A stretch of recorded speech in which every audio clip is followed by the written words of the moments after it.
All right, guys, welcome. Thank you so much for joining us this afternoon. I don't know where you guys are joining from, but it is a rainy afternoon up here in New Smyrna.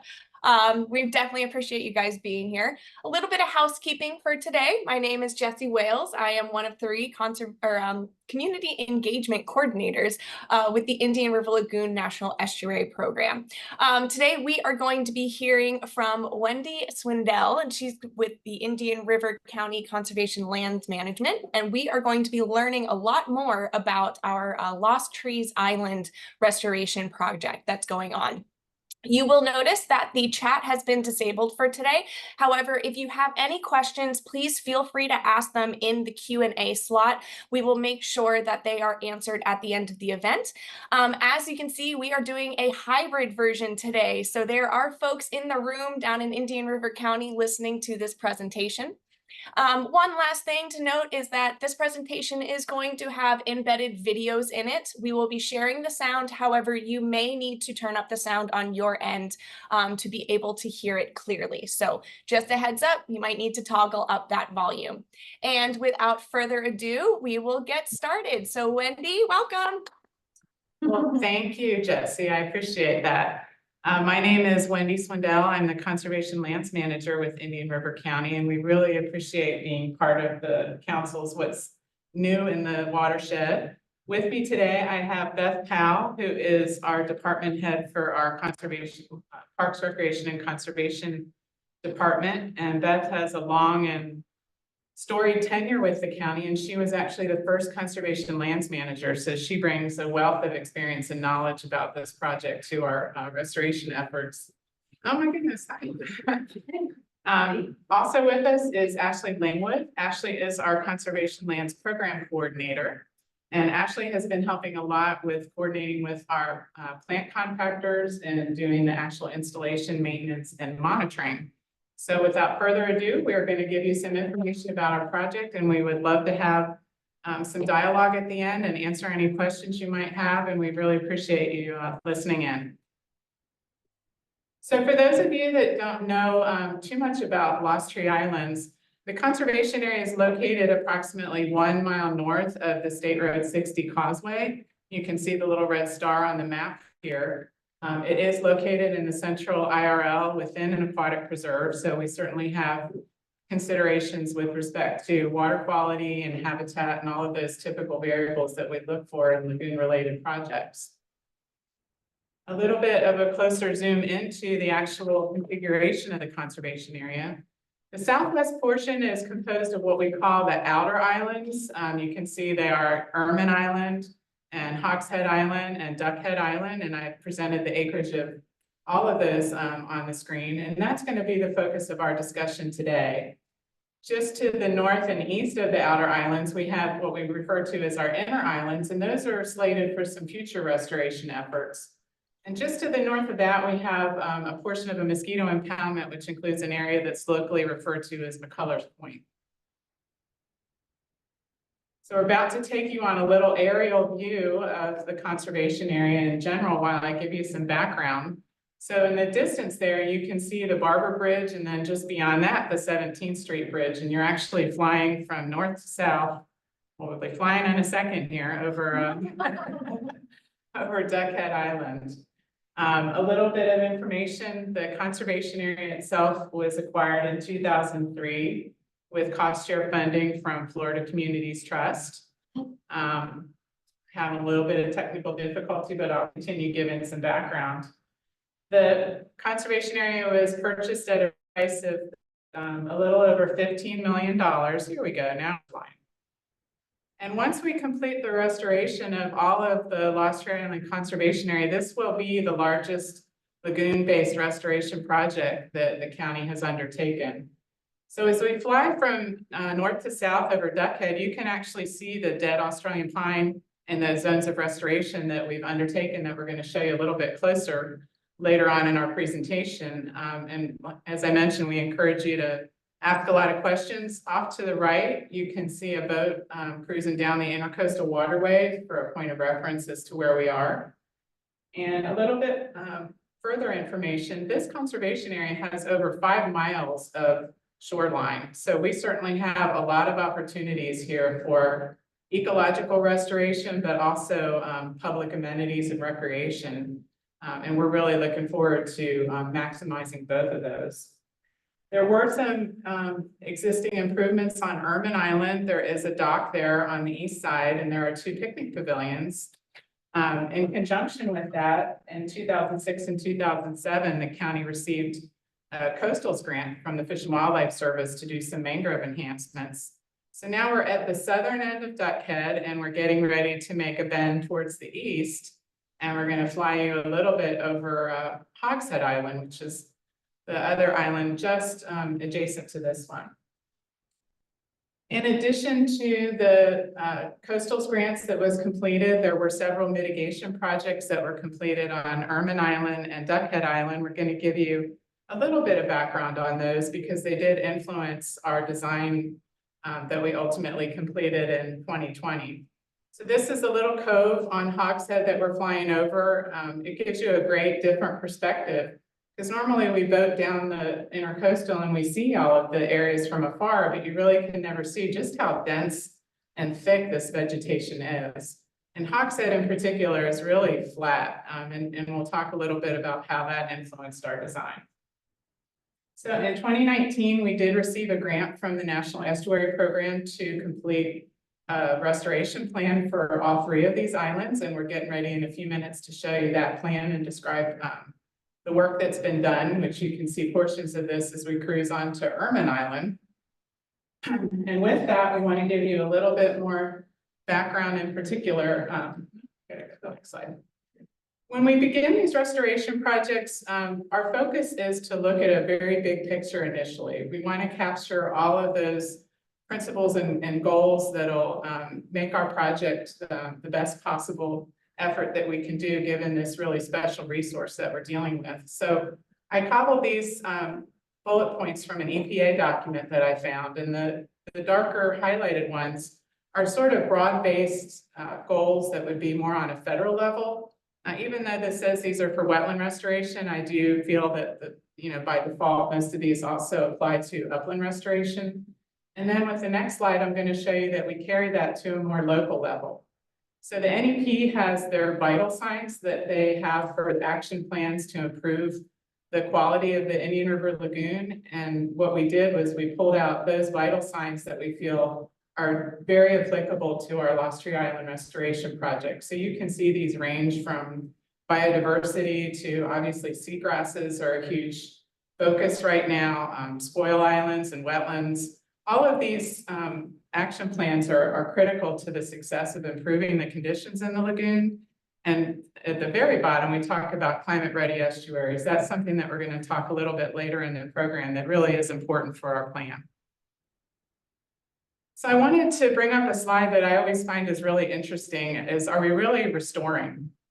This image that you see here is an 1883 survey that we were fortunate enough to get our hands on.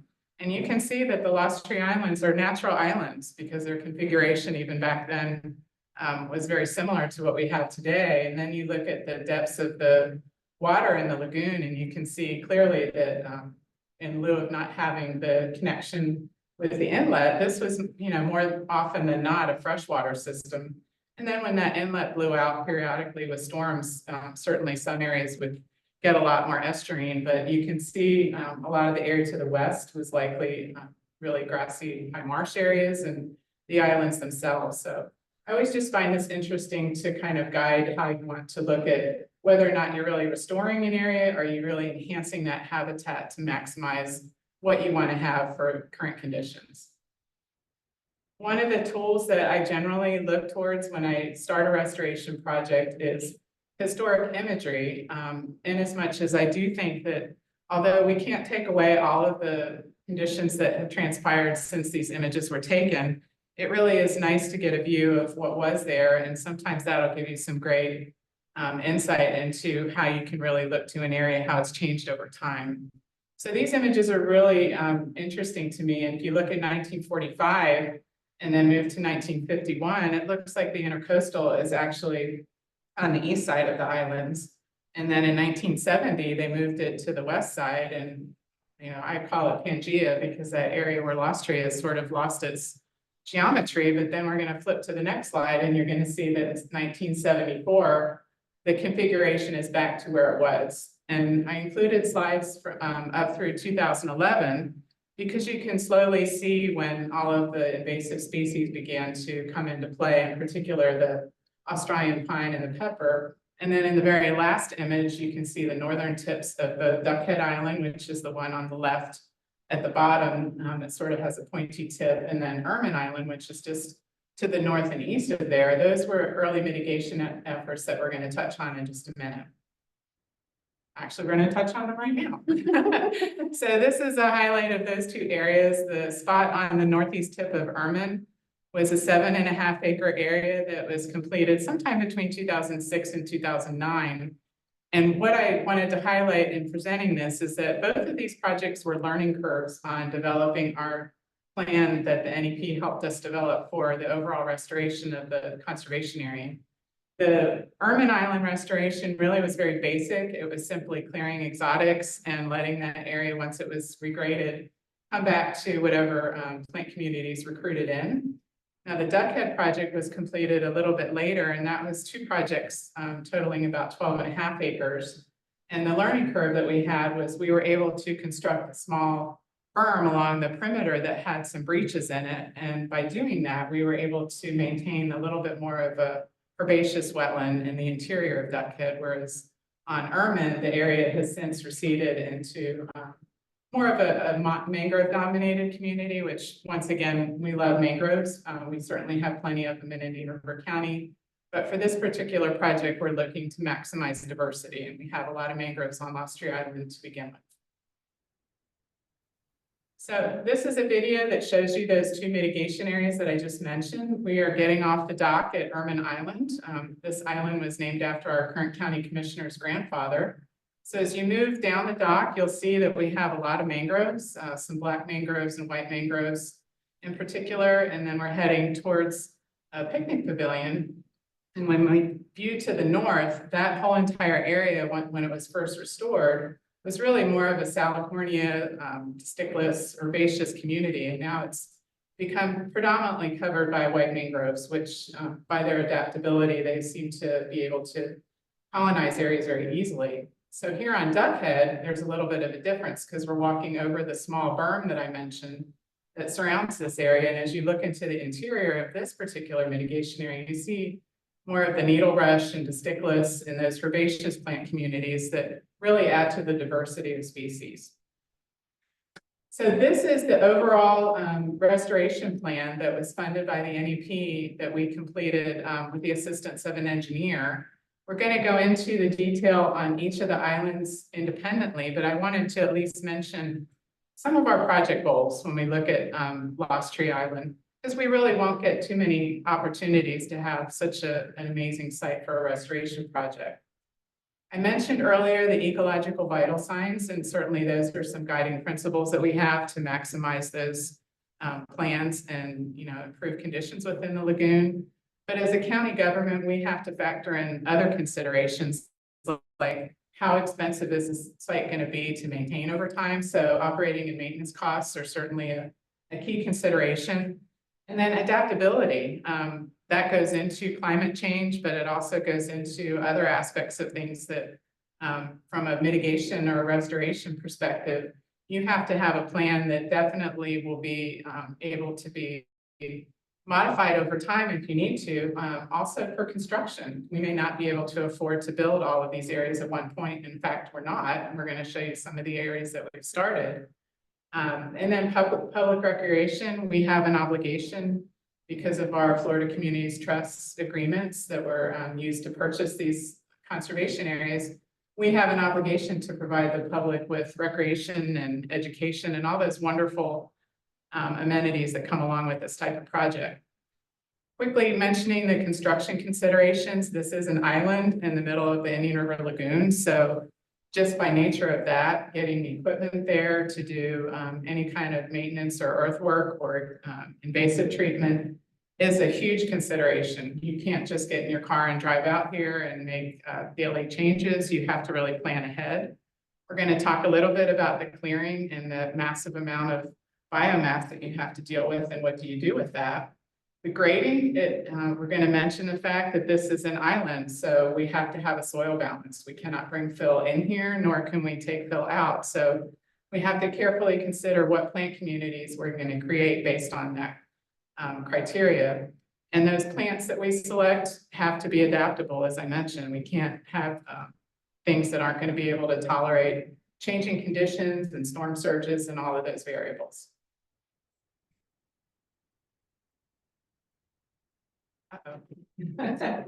Hang on one second, sorry, kind of a little bit of technical difficulty. So here we have a close-up view of the design of Hogshead, and we have a little aerial up on the upper right so you can see which of the 3 outer islands Hogshead is, and it got its name, obviously, because it kind of looks like a hogshead. This island in particular was one of the nicest ones to start with because it really is just almost flat as a pancake. So anything we do out here, really, we didn't have to worry about any native trees or any kind of existing wetlands. It was just like almost a plateau. So the design here, you can't read the legend very well probably, but I'll explain it a little bit. The perimeter area that is hatched are existing mangroves. And then you move into an area adjacent to that, sort of a darker green hatching, and that's going to be a berm that goes all the way around this particular island to provide some buffering and also some diversity in habitat. And then interior of that, you see a lot of these light green areas. Those are going to be converted, and you can actually see the topo lines, those circular areas are the part of the grading plan. Those areas are going to be brought up to elevations that are now from about 4 upwards of 9 to 13 feet so that we can deal with resiliency issues and sustainability issues. But to do that, we obviously need a lot of fill, and you can see the network of wetlands that we have in the blue and the lighter blue. Those are different types of plant communities. We have everything from grassy flats to open water areas to mangroves. And the difference between this particular island and the other 2 is that for this island, we have such a long stretch of wetlands that we will have to put in a pump to drive that water through this site so that we don't have any stagnation. I'm going to give you a little bit more information here. Sorry about the delay. We're having some technical challenges. So we're out here at Hogshead Island. Wanted to give you an idea of what the Lost Tree Islands look like before we start any of this restoration. When you look around on Hogshead, all you're going to see is just a ton of Australian pine, Brazilian pepper, carrotwood trees, all of those typical invasives that we really want to get rid of. So the challenge is, how do you get rid of all this vegetation and start this project? Well, because it's on an island, we have to barge all the equipment out. We have to clear all this vegetation. We did a lot of it through mulching. Then you got to grade the whole area and plant it. So all of those steps take a lot of work, a lot of different types of equipment that we have to get out here, and the timing is really important because there is no ability to get water out here, so we have to try and do it seasonally. So we're lucky enough to have the rain help us quite a bit. So with that, we want to take you to another spot on Hogshead and talk a little bit more of our plans for this particular island. You've seen our conceptual design for Hogshead Island. What you don't know is that we're intending on keeping this island as a wildlife sanctuary. It's our thought that by limiting access to the island, wildlife will have a better opportunity to really flourish out here. On the design, you also notice that we have a great array of uplands and wetlands planned for this particular island. More wetlands on this island than on the other 2. The reason for that is we're going to use all of the soil from those created wetlands to create really high areas of hammock and other coastal communities that are really a diminishing resource in our county. The interior wetlands will be a blend of grassy flats, some areas that'll have mangroves for sure, some high marsh, and a lot of different types of communities that'll provide a lot of habitat for fisheries and birds. The public will be able to view all of this because they're going to have these higher areas where we'll hopefully have some roosting birds and all kinds of wildlife activity. And then we're going to open up this island for researchers to come out here and hopefully help us track our progress and see all the great things that are going on out here. So that was a view into the existing conditions that we start with. And so we're going to give you a closer view of the restoration that we undertook once the conceptual design was complete. We're flying from south to north over Duckhead Island, which is the western island. You can see the intercoastal just to our left with that boat motoring down there. And you can see all of the Australian pine that was treated. We have some photographs of, you just saw one where it was girdled. Most of that pine was mulched, but the trees that are too large are left in place, and they will either become lovely wildlife perches or they will fall over time naturally. If you could zoom in here a little bit more, you'd see those lighter green areas. We have some really beautiful marsh areas that we were able to create that we're going to show you some video of shortly. But first, I wanted to kind of just give you a closer view of the restoration plan itself for Duckhead Island. So I'll give you a little bit of an overview. The legend, as I mentioned, apologies, it's a little hard to read, but the northern tip that's sort of shaped like an arrowhead, that was where the mitigation areas were located, and those are fringed by that hatching that goes all the way around the island, which are the mangroves. And those orange areas that you see in the central portion of Duckhead are really high in elevation. So the orange hatching means that we're really not going to change the topography in those areas significantly. We have very large oaks and other hammock trees in there that we just want to conserve and use as part of our restoration effort. When we build those wetland areas, the light green area is where we're going to create additional hammock, and that'll just blend right into those orange areas and provide a really, hopefully, resilient area for future increases in water levels. The restoration area that we're going to show you is highlighted by the arrows on the image that you see. Two of the areas show the high marsh areas that are labeled as transitional wetlands and uplands. And then, of course, we have those fringing mangroves where we removed all of the invasive species from there as well. So we're going to show you a quick little video so you can see what it looks like. We're out here on the southern tip of Duckhead Island. Restoration on this approximately 12-acre area began a little over 2 years ago. Oh, sorry. With barging in the large grinding machine to get rid of all of the Australian pine and the Brazilian pepper. Following the completion of all of the invasive removal, we barged out thousands and thousands of plants, including trees, shrubs, ground cover, a really wide array of species. The goal out here was to create a mixture of transitional wetlands and transitional uplands that really needs very little work once it's complete. You can see these plants have been in the ground for about 2 years now, and we have very little invasive treatment that's required at this point. Adjacent to this area, we're going to be creating some hammock areas and a variety of wetland communities. This area was one of the first areas that we started because it didn't require any grading or earthwork. So eventually this zone in here will have a trail that runs through, and you'll be able to see the lovely intercoastal behind me and really enjoy a really pleasant walk. As you can tell, I did mention it originally that the Vero Beach Airport is just located west of here. So apologies for the droning of the plane noise. We were trying to shoot in between that activity. But last but not least, we're going to fly you down Ermine Island. And once again, we're flying from north to south. You can see the bridges in the distance and the intercoastal on the right-hand side. So we're right over the mitigation area right now, and then we're moving into the area that was funded through a grant with the NEP, the restoration area on the on the western side of Ermine Island, which encompassed an area of between 13 and 14 acres. So you see all of the dead Australian pines that were treated, and boy, if you look to the left of there, you can see how dense it was to begin with. So it's quite an effort to grind all that material and barge all these plants over. I think on this particular island, we installed over 38,000 trees and shrubs and ground cover species, and the recruitment has just been simply amazing.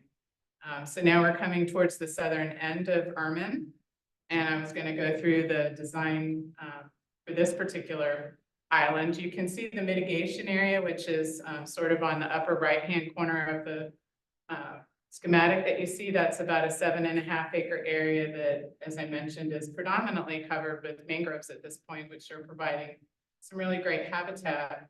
In the center, you see an area that's sort of blue-green in color. One of the things that I wanted to mention in doing these restoration efforts is everything that we do out here is subject to being field fit. So that area in and of itself is relatively high, but it has pockets in there that we're going to build to be a little bit higher and plant. So what we've done is we've outlined that area so that when we're out there doing the actual construction, where we have large trees and some really nice native vegetation, those will be left in place, and we'll fill around those and create some additional hammock areas. And then we have the additional green surrounding there, and then some wetlands along the southwest corner that you can see connect right through Ermine Island. There'll be some shallow flats and some surface water areas.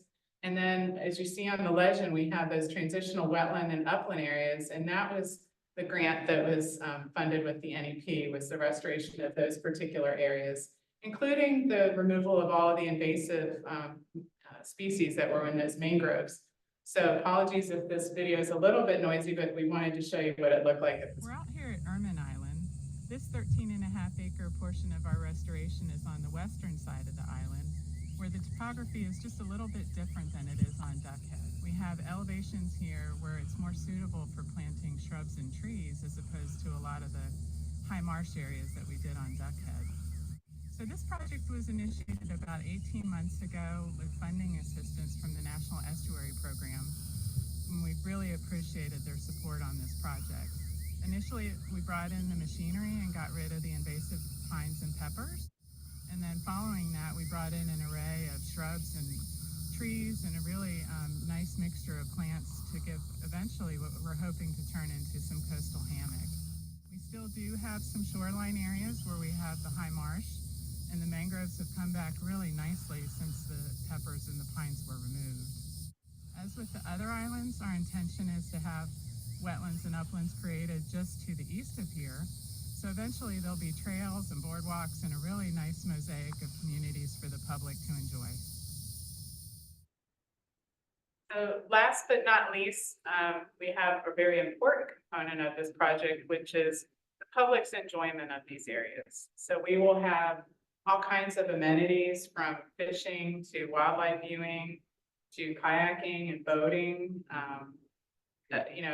trails for hiking. And there is a plan at this point to try to actually connect Ermine and Duckhead Island with some sort of a walkway so that the public hopefully would be able to go from one to the other and really enjoy a very long trail walk and take in all kinds of wildlife viewing. We will have educational opportunities out here and volunteer events. And really, like most of our programs, we really want to bring the public into conservation and let them really enjoy these beautiful areas and take advantage of the recreation out there. So with that, I want to once again thank the Lagoon Council for including us in this series of webinars, and would love to answer any questions anybody has. And as I mentioned, Beth is here. She has a ton of experience with Lost Tree Island. And I thank you for your time. Awesome. That's fantastic. Go ahead and stop screen sharing for me. And we did get in a couple of questions in the chat. So I will just go ahead and start with the first one we got in. So question, can people volunteer with the county to work on the lost tree restoration? Can people volunteer to help us with the restoration? Is that what you're saying? Yes. Oh, absolutely. When we recently completed our Jones's Pier conservation area a few years back, all of the areas out there along the marsh that we created were planted with volunteer help. So we encourage people to come out, not just for that, but we do volunteer days where we do cleanups. We do some treatment for invasive species, and we love to have the public help. We're a pretty small group. So the old saying of many hands make the work light is a motto that we definitely follow here. Perfect. All right. What are you using to remove the invasive species? Well, the equipment that we use, we showed you on the screen. It's a very large machine called a brontosaurus. What I didn't mention is we've actually had to barge out 2 different types of machinery. We brought out a small skid steer originally to do a network of cut lines through the area simply to get topographic information, not necessarily remove exotics, but it certainly had to do that in the process. But those islands have some very large trees and shrubs, and so really it lends itself to a larger machine like the brontosaurus, and our contractor has the ability to barge that equipment out. What I will make mention of is that once you get it out there, it makes more sense to do as much work as you can because it does cost quite a bit of money to barge that equipment out. Then once those invasives are mechanically treated, then we move into the phase of doing some herbicide application for whatever stuff comes back. We, as part of our grant with the NEP, we committed to leaving these areas just mulched for a while, simply to treat invasives so that we had less costs later on by taking care of some of that invasive recruitment up front. And you can see the difference between ermine and duckhead is only about 12 months, but the difference in the cover out there, invasives, is really quite remarkable. So we're really excited about the progress. Absolutely, yeah. And so I know that Lost Tree is a very large conservation area. Where is like the closest place to launch in that area, or the best place to launch in that area? Do you have any opinions on that? Opinions. We normally launch from what we refer to as the boat launch under the bridge in the park there. There are opportunities. We have our plant contractor actually was mobilizing at 45th Street and barging, because that's almost right where Lost Tree is relative to the lagoon access, and he was barging plant material directly across at that point. So there are a few different options there. We also keep our boat at Jones's Pier Conservation Area, so we do launch from there at times to go straight to Lost Tree Island, depending on what type of work we're doing and what type of equipment we need to use. We have a Connex box out at Duckhead Island where we store some equipment, so that's our ability to have to take a lot less things with it each time we go there. Great. So another question just came in. How are you going to measure the progress of these structured wetlands? Well, our measured progress really is based on wildlife use that we see observed, based on the survivorship and the spread of the native plant communities out there, because I sort of adopt the philosophy, and I think Beth and Ashley would agree with this, that if you build it, they will come. So if the structure of those communities is maximize the diversity of plants, and certainly the water resource aspect of it, success to us also means that we have fisheries habitat, that we have wetlands that are providing those critical functions for water quality and for all of those various things that we depend on wetlands for. So we don't have a required permit that says thou shalt do X, Y, and Z, but our own internal management planning that we do, because there is a management plan for this site, means that we have to achieve diversity and wildlife use and public recreation and all of that. So if we're able to create communities that are low maintenance, that the public enjoys, and that we observe a lot of wildlife use, then I think we've achieved success. Perfect. Can you tell us a little bit more about the difference between enhancement and restoration? I bet you pretty much everybody on this call could have their own opinion about that. I think we all live in Florida, in a state that's changed, decade by decade. I've been down here since the early 1980s, and just in that short amount of time, I've seen quite a big change in Indian River County. So for me, if you're looking from a purely restorative effort, you've started out with something that you knew what it used to be, and you're putting it back to exactly that same use. Now, this is a little different on Lost Tree Island, because as I mentioned in the beginning, chances are a lot of this island to start with would have been more of those transitional communities, grassy areas, freshwater driven, some estuarine species. So we really can't get back to that. And we have so much development along the lagoon that really what we're looking towards, in my opinion, is enhancing habitat. So we're looking for those communities that we know will thrive here is if we create those conditions. And so we're taking habitat that at this point is very rural. It's dominated by exotics and invasive species, and we're converting that into native plant communities. So from my point of view, that's more of an enhancement as opposed to a restoration. Gotcha. Going back to the question where we were talking about how we're measuring progress on the structured wetland, we just want to confirm that it's no quantitative analysis, just qualitative analysis. At this point, I mean, that doesn't rule out the fact that, as I mentioned in the presentation, we would love to have some, research opportunities out here and have, say, for example, a graduate student wanted to do some work out here and document the changing plant communities over time. That certainly would be something that we would love to have all of that information. But when you do this type of permit, you're not really required. It's not as if you're doing a mitigation for a typical development project. So we will field fit a lot of these areas. What you see on those plans by the time we're done may look a little bit different than that.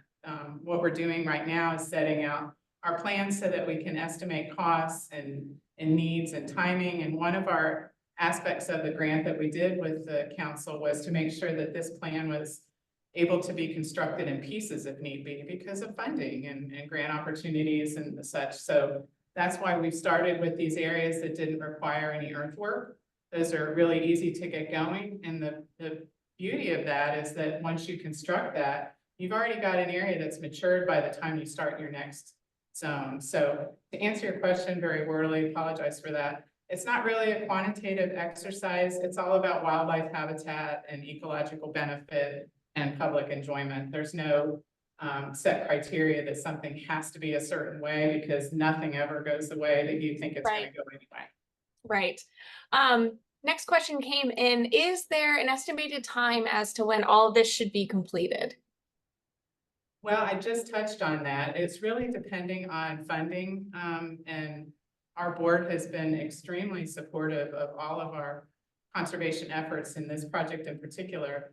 Right now, we're in the stage of trying to finalize that pump that I mentioned on Hogshead and dive right into the wetland permitting aspect. We anticipate that wetland permitting may take upwards of 8 to 12 months. We've already had some meetings with the agencies, and obviously they're very supportive of this project.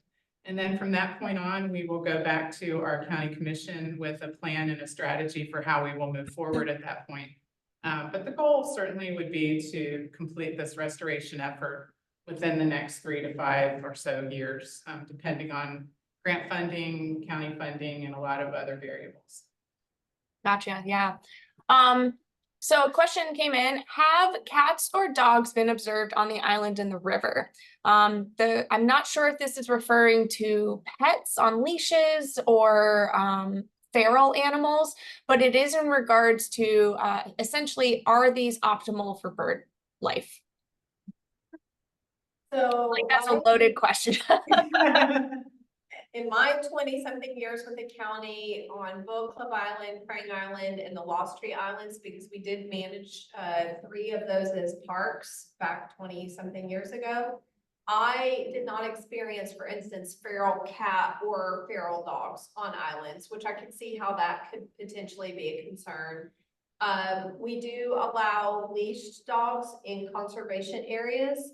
And to date, we really haven't had that much of a problem. And I have not personally encountered, for instance, loose running dogs on Lost Tree, or even Prang Island, which is a little bit more, that was a big camping island back in the early 2000s. We were not experiencing problems to the point that we would need to do any kind of control or rules or anything like that. So I don't think that that's an issue. Now, to follow up really quickly, because Hogshead is planned just to be a sanctuary, that really hopefully will never be an issue on that particular island. And people have been very respectful.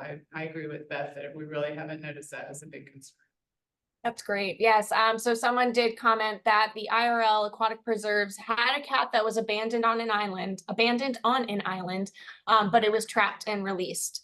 And okay, so it was in regard to feral animals on the island. So that's good to know that we haven't really been seeing that too much.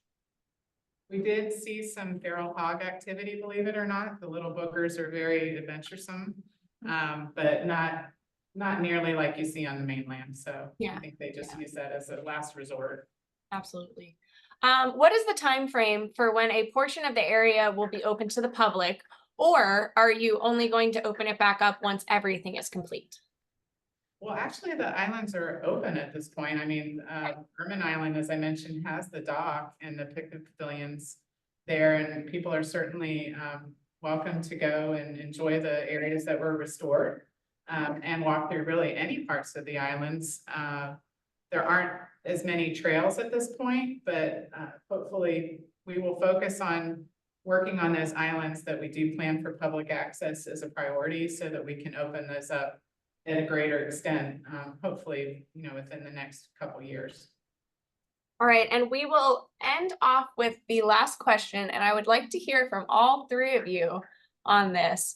Can you tell us one of your most memorable moments that you've had on Lost Tree? You want to start? Beth probably has 1,000 of them, so. My most memorable moment was after the 2004 hurricanes, Gina and Francis, when Wendy was an environmental consultant and we were going to look at the areas where we were going to do restoration. So the restoration had not yet occurred and we were trying to map it out.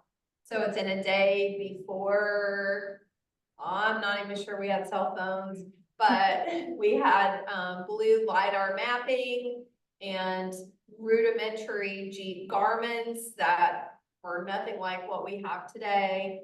And the root masses from the Australian pines were in some cases about 15 feet tall. So we were standing in these big holes where water was standing and mosquitoes were breeding and Australian pine root masses where you could really see the destructive nature of not a hurricane, but of non-native plants and how they can completely obliterate a habitat. That will be always forever in my memory. And just the massive amount of damage. We called it God's pickup sticks. Yeah. Oh, wow. Because that's what it looked like when you have these massive Australian pines just tumble on top of each other. And thinking as a land manager, how the heck are we gonna deal with this biomass? It was overwhelming. That's fine. I will have to say that it's funny, I had a feeling Beth might mention that because it's a shared memory. That was a very difficult day. We must have trampled for every 30 minutes, maybe made like 15 feet of progress. These trees were just huge. And my goal was to do an offsite mitigation project for a client that I had. And back in those days, you were allowed to do offsite mitigation. And it was a win-win for the county because basically they get the work for free. So my job was to design and implement this plan. And Beth, I think I hadn't met her much before then, but that will leave an indelible memory in me as to, because I know what it looked like before. And I was trying to share that with these aerials, but you really can't get a vision of that unless you're standing there. So. I would say I've only been with the county for a little over a year and a half. I definitely don't have the years of memories of these two, but I will say, I think it was my first week and I went out to Duckhead with Wendy and we pulled up to the mitigation area. Yeah. And we jump off and I'm like, wow, Wendy, this is really nice. Yeah, I was like, look at all these salt marsh plants. She's like, yeah, I did this like 20 years ago. And I was like, wow, I got a good vibe. She knows a lot.